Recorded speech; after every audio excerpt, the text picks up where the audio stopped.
Assalamualaikum warahmatullahi wabarakatuh, sahabatku, saudaraku semua. Ini ada pertanyaan bagus dari seorang sahabat kita. Bang Andi, tolong dijelaskan, saya masih belum paham. Bang Andi mengatakan di video YouTube itu kita itu disuruh fokus kepada zat, atau saksikanlah zat Allah, atau sadarilah zat Allah. Nah, sekarang saya bingung, fokus atau merasakan zat itu seperti apa ya. Jadi wilayah merasakan, menyaksikan, menyadari, itu semua sebenarnya sama ya, sebenarnya sama. Itu wilayah kesadaran. Jadi dalam berzikir nafas itu kita harus pahami hakikat zikir ya, sejatinya zikir. Sejatinya zikir itu harus ada ketersambungan kepada zat ya. Walaupun kita nggak tahu bentuk zat itu seperti apa, tapi kita harus ada rasa sambung, merasakan kita itu tersambung kepada dia. Apabila kita merasakan itu sampai pada titik menyadari, merasakan, menyaksikan, maka sejatinya itulah yang dikatakan orang-orang yang berzikir. Jadi kalau kita pahami zikir ini, sebenarnya banyak orang yang berzikir tapi dia belum berzikir ya, karena zikir itu kan ada tingkatan. Banyak di Al-Quran, banyak kita ngaji, berzikirlah kamu menyebut nama Allah yang baik, kan banyak. Menyebut nama Allah dianggap orang sudah zikir, padahal itu belum zikir. Kalau dia nyebutnya tanpa kesadaran, tanpa merasakan zat, berarti orang tersebut baru sebatas nyebut, belum sampai dibilang yang namanya zikir. Karena hakikat zikir itu merasakan, menyaksikan, menyadari, bertemu. Nah, yang makna bertemu ini kadang kita juga bingung. Seperti apa gambaran bertemu zat itu, Bang? Ya nggak bisa digambarkan, karena itu wilayah rasa. Yang namanya wilayah rasa sir, rahasia. Hanya orang itu yang bisa merasakan ya. Samalah halnya seperti kita minum kopi. Banyak juga tuh di YouTube nanya, Bang, merasakan zat itu seperti apa, Bang? Ya saya nggak bisa jelaskan. Kalau saya jelaskan merasakan zat itu seperti ini, seperti itu, berarti saya dusta. Karena tiada seorang pun manusia yang bisa mengungkapkan soal rasa ya. Terlalu sempit kata-kata untuk mengungkap rasa, nggak bisa ya. Kenapa di situ nggak bisa seorang makhluk pun yang bisa mengungkapkan tentang rasa? Itulah sejatinya sir. Jadi kalau sudah sejatinya sir ya nggak bisa. Itulah Allah jaga itu ya. Makanya kita dalam berzikir, apapun bentuk metode zikir kita, apapun bentuk sebutan dalam zikir kita, selagi tidak ada kesambungan kepada zat, tidak ada rasa sambung, tidak ada tersambungnya kesadaran, sejatinya belum zikir. Makanya dalam zikir nafas kan saya mengajarkan, yang pertama-tama kita sebut dulu ikuti dulu irama nafas. Biar apa? Biar kita masuk kepada jiwa, masuk pada kesadaran, biar kita paham kehendaknya ya. Setelah udah bisa mengikuti, pertama kita sadar nafas ya, merasakan nafas, menyaksikan nafas. Itu sama aja tuh bahasanya ya. Udah bisa diikuti, sudah Bang, aku sudah ikuti. Aku rasakan napasku itu masuk sendiri, keluar sendiri, dan dorongannya sangat jelas kurasakan bang. Nah, berarti orang tersebut sudah merasakan napas, ya. Jadi sudah menyaksikan napas. Langkah selanjutnya apa? Kita berzikir menyebut nama Allah. Napas masuk hu, napas keluar Allah. Nah, oke, udah bisa tuh. Yang pertama ikuti nafas, yang kedua berzikir seiramanya nafas. Nah, poin yang ketiga, jangan sampai hanya di situ.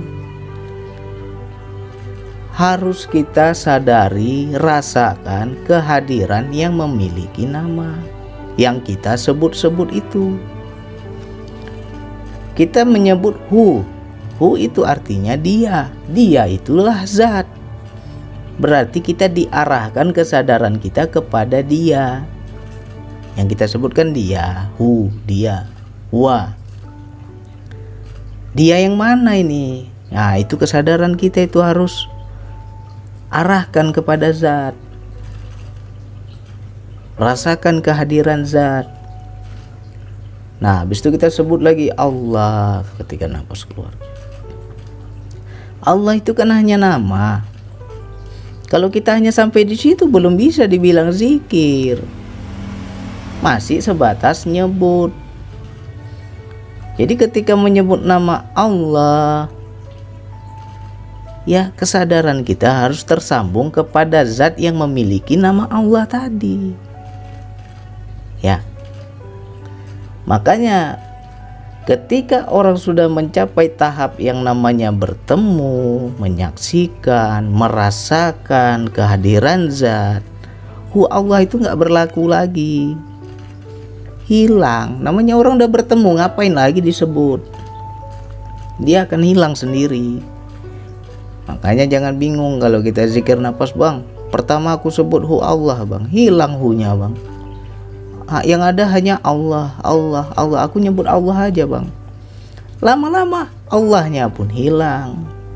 Nah kalau hu dan Allah tadi sudah hilang, nggak tersebut lagi, itu sejatinya sudah berhadapan dengan zat. Ya. Karena selagi sesuatu yang ada, dia tak ada. Tapi ketika sesuatu itu tak ada, barulah dia ada. Barulah dia hadir. Karena ketika dia hadir, semua yang ada akan sirna dengan sendirinya. Disitulah rahasianya kenapa Allahnya hilang. Ya. Jadi bagi teman-teman yang sudah sampai ke tahap itu, ya bersyukur, alhamdulillah. Itulah sejatinya zikir. Ya. Habis itu ngapain kita bang di sana ketika kita sudah bertemu? Ketika kita sudah berhadapan, sudah merasakan zat. Nah di situ ada interaksi nanti. Nggak ada lagi kita nyebut hu Allah, nggak ada lagi. Ada interaksi dua arah. Ya. Nah jadi kalau dibilang seperti apa bang merasakan zat, ya saya nggak bisa jelasin. Ya saya hanya menceritakan perumpamaan saja. Dan yang namanya perumpamaan, ya akal kalian juga nggak akan sampai kalau kalian belum ke sana. Jadi kita juga harus tepuk dada, tanya selera. Kalau kita belum sampai ke sana, ya jangan terlalu berharap ingin ke sana. Seperti apa merasakan zat? Ya rasakan sendiri baru paham. Ya. Sama halnya saya buatkan segelas kopi. Ini kopi ini enak loh, nikmat ini kok. Kopi kapal tanker ini ya kan. Mantap ini. Tapi kan saya bilang enak kan karena saya sudah rasa. Nah bagi teman-teman yang belum merasakan, belum mencicipi, nggak akan paham rasanya kopi itu seperti apa enaknya. Ya kan? Itu kan hanya cerita saja. Nah makanya kita belajarlah menyaksikan sendiri. Minum langsung, gak usah banyak tanya. Ini kopinya enak nggak ya bang? Nggak usah banyak tanya, minum aja langsung. Maka kita akan paham yang namanya merasakan zat. Ya, sama halnya, banyaklah kalau dibilang merasakan zat, merasakan kehadiran zat. Nggak usahlah zat Allah, zat yang lain aja lah. Ya, sebagai contoh ini kiasan ya. Kita lagi duduk-duduk ini nonton TV sambil merokok. Ya. Entah bagaimana karena filmnya terlalu asik, kita nggak konsentrasi menjaga api rokok. Tiba-tiba api rokok itu kena kaki kita sendiri. Begitu api rokok menyentuh kulit, apa yang terjadi? Pasti melompat kita kan. Melompat kita. Padahal di situ kita tidak melihat api, tidak melihat rokok. Di situ hanya rasa. Apa rasanya? Panas. Ketika kita sadari panasnya, maka kita akan paham di situ ada apinya. Ya, itu kan salah satu contoh dalam kehidupan. Nggak perlu kita melihat puntung rokoknya. Nggak perlu kita melihat api rokoknya, ya. Bara api rokok itu kita nggak perlu lihat. Cukup begitu kena kulit, kita langsung melompat, kita langsung menarik diri. Karena apa? Rasa itu sampai, panasnya itu sampai ke kulit. Dan di situ kita paham ini api ini. Ya. Begitu pula kita merasakan kehadiran zat. Tak perlu melihat wujud, ya, karena sejatinya orang yang mengatakan aku melihat ini melihat itu, Allah berwujud, itu bukan Allah. Cukup merasakan saja kehadirannya, ada rasanya, dan di situ kita paham itu Allah, ya. Nah, banyak terjadi reaksi, ya. Bisa kita merasakan dari apa ya? Dari sentuhan jiwa, kesadaran jiwa kita. Aku yakin bang, itu Allah bang. Itu satu. Bisa juga dalam bentuk sensasi di zohir kita. Makanya kita sampai keringat dingin, sampai bergetar berguncang hebat, ya. Jantung itu memompa keras seperti orang berlari. Gimana dia memompa keras, padahal kita nggak lari tuh, kita hanya duduk aja gitu, lagi zikir, tapi jantung itu bergejolak, darah mendidih, ya. Ya itu juga salah satu contoh-contoh kehadiran zat. Nah, jadi belajar zikir nafas jangan sampai pada tadi aja. Saya sudah rasakan napas bang, ya. Bagaimana napasnya? Sudah ikut, udah jalan sendiri bang. Nah, terus lanjutkan dengan hu Allah. Sudah bang, udah seirama bang. Nah, kalau kita hanya sebatas menyadari napas, menyadari sebutan hu Allah, tapi tak ada kesadaran kepada zat, berarti kita belum sampai yang namanya tahap zikir. Sejatinya baru menyebut. Makanya saya bilang, kalian jangan hanya fokus di nafas, jangan hanya fokus di hu Allah, ya. Hu Allah itu hanya sebagai, kalau mobil ibaratnya starter aja itu, ya. Jadi jangan di situ aja kita terjebak, harus merasakan kehadiran zat. Nah, banyak teman-teman zat yang lain yang dia rasakan, ya. Berzikir nafas, duduk timpuh dia matikan lampu semua, gelap semua kan, duduk dia berzikir 5 menit, 10 menit, 20 menit, udah lain-lain pikirannya kan. Nah, Bang, perasaan kayak ada yang lewat-lewat di sekeliling saya, Bang. Apa jangan-jangan saya diganggu jin, Bang? Berarti engkau sudah merasakan zat, tapi zatnya apa? Jin, bukan Allah. Kita nggak ada melihat, tapi merasakan kehadirannya. Ya, kenapa bisa dia yang hadir, kok bukan Allah yang hadir? Karena kesambungan kesadaran kita kepada mereka. Makanya jangan heran kalau kita berzikir malah jin yang datang. Karena apa? Kita sendiri yang undang. Udah dibilang, arahkan kesadaranmu kepada Allah. Apapun yang nampak, hilangkan. Apapun yang kita pandang, hilangkan. Abaikan. Ya. Nah, inilah yang sering terjadi, tapi banyak yang nggak mau bercerita. Duduk dia berzikir nafas nih kan. Duduk tenang, rileks. Sudah duduk, dia pejamkan mata. Baru dia sebut hu Allah.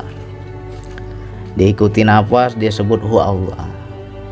Begitu dia pejamkan mata, dia fokus pada pandangan mata. Pertama dia melihat setitik cahaya. Bang, aku lihat di ujung sana ada setitik cahaya. Semakin ku perhatikan, semakin besar cahaya itu, Bang. Awalnya jauh, lama-lama makin dekat, Bang. Berarti sejatinya kita sadar kepada pemandangan yang kita lihat itu, belum merasakan zat. Ya, makanya banyak yang disitulah kita jadi tersesat dalam perjalanan. Masuk alam ini, masuk alam sana, nampak ini, nampak itu.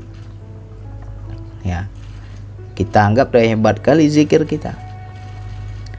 Bang, aku tadi zikir nafas, terbang aku, Bang, kemana-mana, Bang. Wih, mantap pemandangannya. Belum pernah kulihat di dunia ini. Padahal kita sendiri yang menciptakan. Makanya ketika memejamkan mata, matikan pemandangan.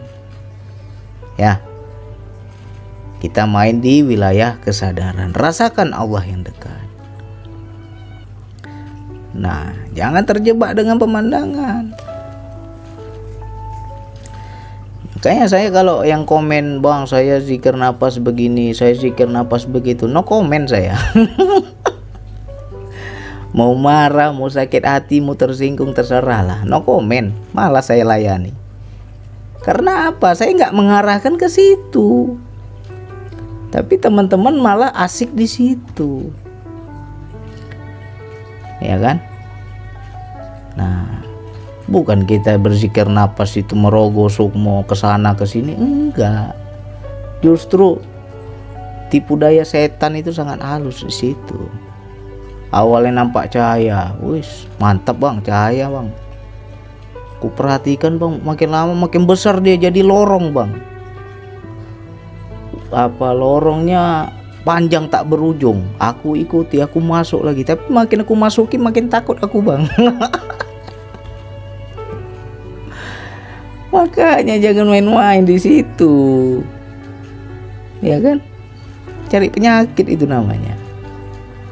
Abaikan. Nampak ini, ya Allah, bukan ini yang aku mau, ya Allah. Hilang dia nanti. Nampak lagi ini, bukan ini yang aku mau, ya Allah. Hilang. Ya.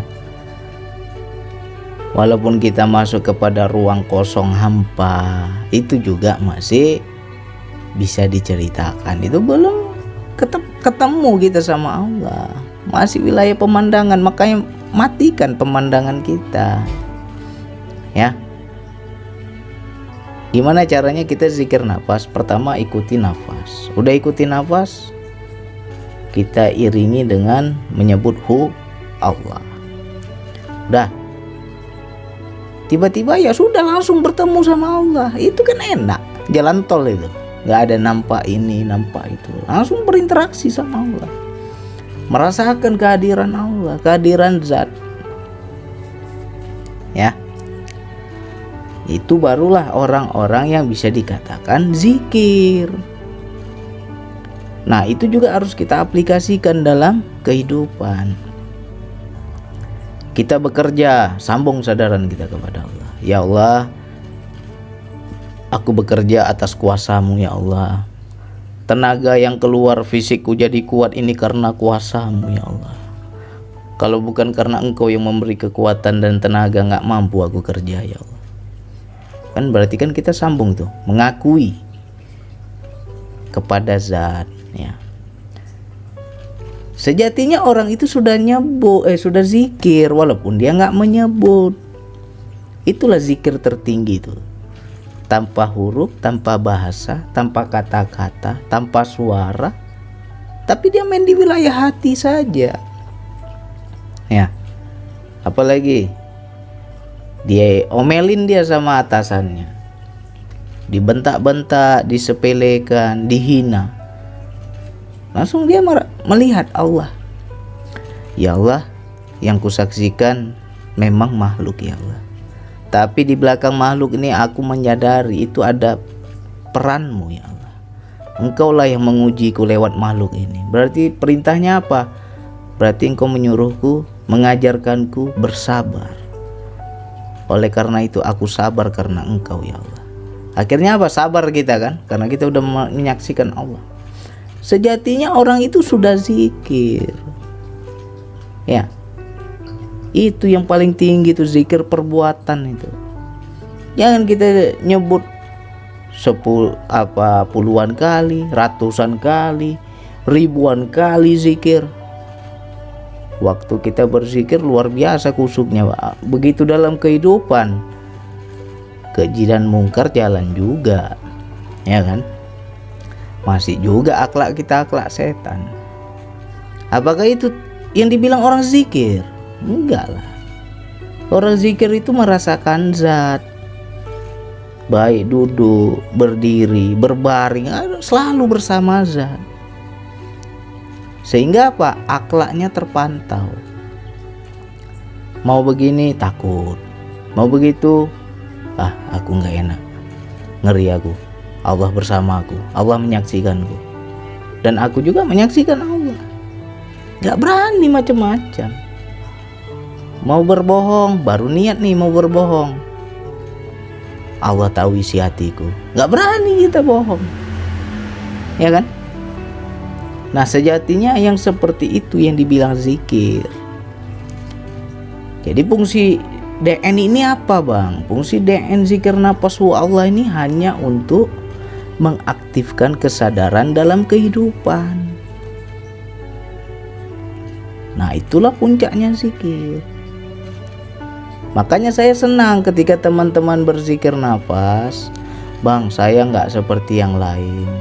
Saya nggak pernah lihat ini, lihat itu. Saya nggak pernah masuk ke alam-alam gaib seperti yang lain. Tetapi bang, hidup saya berubah bang. Saya dulunya malas sholat, sekarang terpanggil untuk sholat. Saya dahulunya sering berantem sama istri, nggak pernah sabar. Sekarang saya sama istri sabar bang. Itulah orang yang berzikir. Itu yang betul. Makanya saya salut kalau teman-teman ada perubahan. Berarti zikir kita sudah duduk, sudah terinstal. Itulah sejatinya orang yang merasakan zat. Ya. Hanya contohnya saja yang saya kasih nih. Kalau dibilang menjelaskan merasakan zat seperti apa yang nggak bisa dijelasin. Ya, ini hanya contoh-contoh kias saja. Sama halnya seperti kopi tadi, mana bisa kita menyebutkan, ceritakan rasa kopi itu seperti ini loh, ya, nggak bisa. Bagi orang-orang yang sudah kesana baru paham, ya. Jadi bagi teman-teman, nah itu diperhatikan DN-nya, diperhatikan DN-nya. Kita betul zikir atau enggak nih? Jangan sampai kita duduk 30 menit, 1 jam, 2 jam, tapi sadar nafas saja. Aku hanya menyadari nafas saja bang. Aku hanya menyadari zikir Allah saja bang. Tapi kesambungan kesadaran kepada zat nggak ada, nggak nyambung. Ya berarti itu baru sebatas nyebut. belum zikir. Ya, jadi diulang-ulang nih, diulang.